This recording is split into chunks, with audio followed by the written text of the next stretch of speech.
North ഗോവയില് അതിരാവിലെയുള്ള ഒരു കാഴ്ചയാണ് നിങ്ങളിപ്പോൾ കണ്ടുകൊണ്ടിരിക്കുന്നത്. നല്ല മിസ്റ്റ്. ഞാൻ വന്ന ടൈം ഒരു ഫെബ്രുവരി മാസം ലാസ്റ്റോട് കൂടിയാണ്.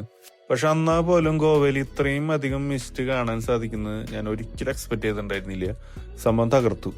ഞാൻ മെയിനായിട്ട് ഇപ്പൊ ഇങ്ങോട്ട് വന്നിട്ടുള്ളത് മപ്സയിലേക്കാണ്. മപ്സയിൽ നമ്മൾ അന്നെടുത്ത സ്കൂട്ടർ ഞാൻ തിരിച്ചേൽപ്പിക്കാൻ വേണ്ടി വന്നതാണ്. അതായത് നമ്മളുടെ ഈ നോർത്ത് ഗോവയിലത്തെ പരിപാടികളൊക്കെ കഴിഞ്ഞിട്ട് നമ്മൾ ഇനി സൗത്ത് ഗോവയിലേക്കാണ് പോണേ. സൗത്ത് ഗോവ പനാജി വഴി നമുക്ക് സൗത്ത് ഗോവയിൽ എത്തണം എന്ന് വെച്ച് കഴിഞ്ഞാൽ നമുക്ക് മപ്സയിൽ നിന്ന് ഒരുപാട് ബസ്സുകളുണ്ട്. അതിലൊരു ബസ് ഞാൻ ഹയർ ചെയ്ത് നേരെ അങ്ങോട്ട് പോകാണ്. മപ്സയിൽ നിന്ന് ഡയറക്റ്റ് നമ്മൾ ഉദ്ദേശിക്കുന്ന സ്ഥലത്തേക്ക് ബസ് ഇല്ല. അപ്പം നമ്മൾ നേരെ പനാജിയിൽ പോയിട്ട് പനാജിയിൽ നിന്ന് വേണം നമുക്ക് സൗത്ത് ഗോവയിലേക്ക് പോകാൻ.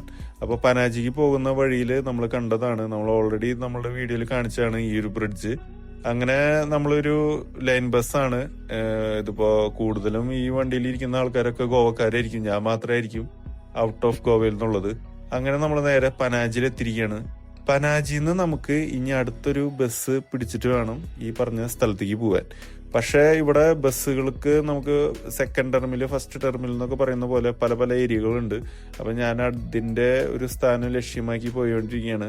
ഇവിടെ ഒരുപാട് ഇലക്ട്രിക് ബസ്സുകളുണ്ട് ഗവൺമെന്റിന്റെ. അപ്പോൾ എങ്ങനെയാണെന്ന് വെച്ച് കഴിഞ്ഞാൽ ഇവിടെ ഒരു ടിക്കറ്റ് കൗണ്ടർ ഉണ്ട്. അവിടെ പോയി ടിക്കറ്റ് എടുത്തിട്ട് വേണം നമുക്ക് ഇതിൻ്റെ ഉള്ളിൽ കയറാൻ.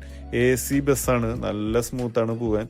നമ്മുടെ KSRTC പോലെയൊന്നുമല്ല, നല്ല അടിപൊളി യാത്രയാണ് ഇതിൻ്റെ ഉള്ളിൽ. ഒരുപാട് സ്കൂൾ കുട്ടികളൊക്കെ ഈ ഒരു ബസ്സിലുണ്ടായിരുന്നു. അവരെ ഇപ്പോൾ ഡ്രോപ്പ് ചെയ്തിട്ടാണ് ബസ് ഇവിടുന്ന് എടുത്തിരിക്കുന്നത്. അങ്ങനെ നമ്മൾ പോയി ലാസ്റ്റ് നമുക്ക് എത്തേണ്ട ആ മെയിൻ സ്പോട്ട് മഡ്ഗോൺ, അതായത് പനാജി കഴിഞ്ഞ് മഡ്ഗോൺ എന്ന് പറയുന്ന മെയിൻ ആയിട്ടുള്ള ഒരു റെയിൽവേ സ്റ്റേഷൻ. നിങ്ങൾക്കറിയാലോ, ഗോവയിൽ വരുന്ന എല്ലാവരും മഡ്ഗോണിലാണ് കൂടുതൽ ഇറങ്ങുക. നമ്മൾ തവീമിലാണ് ഇറങ്ങിയെങ്കിലും മഡ്ഗോണാണ് മെയിൻ ആയിട്ടുള്ള റെയിൽവേ സ്റ്റേഷൻ ഗോവയിലത്തെ. അങ്ങനെ കാലത്ത് ഒരു ബ്രേക്ക്ഫാസ്റ്റ് ഒക്കെ കഴിച്ച് ഒന്ന് ഇറങ്ങാമെന്ന് വിചാരിച്ചു. പതിവ് പോലെ തന്നെ മസാല ദോശയാണ് നമ്മൾ ഓർഡർ ചെയ്തത്.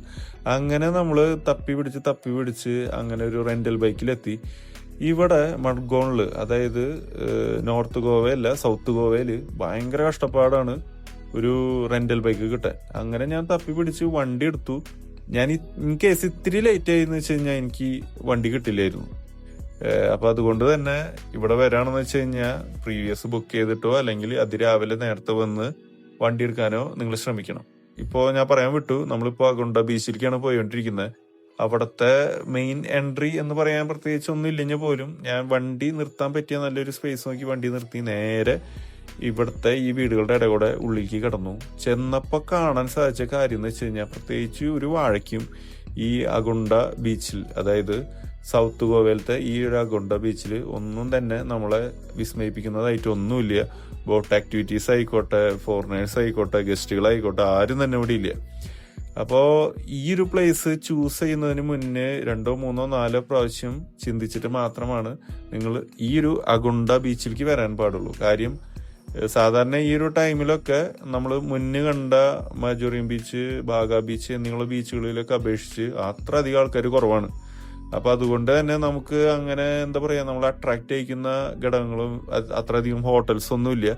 പിന്നെ ഉള്ള ഹോട്ടൽസിന് തന്നെ റേറ്റ് ഭയങ്കര കൂടുതലായിരിക്കും.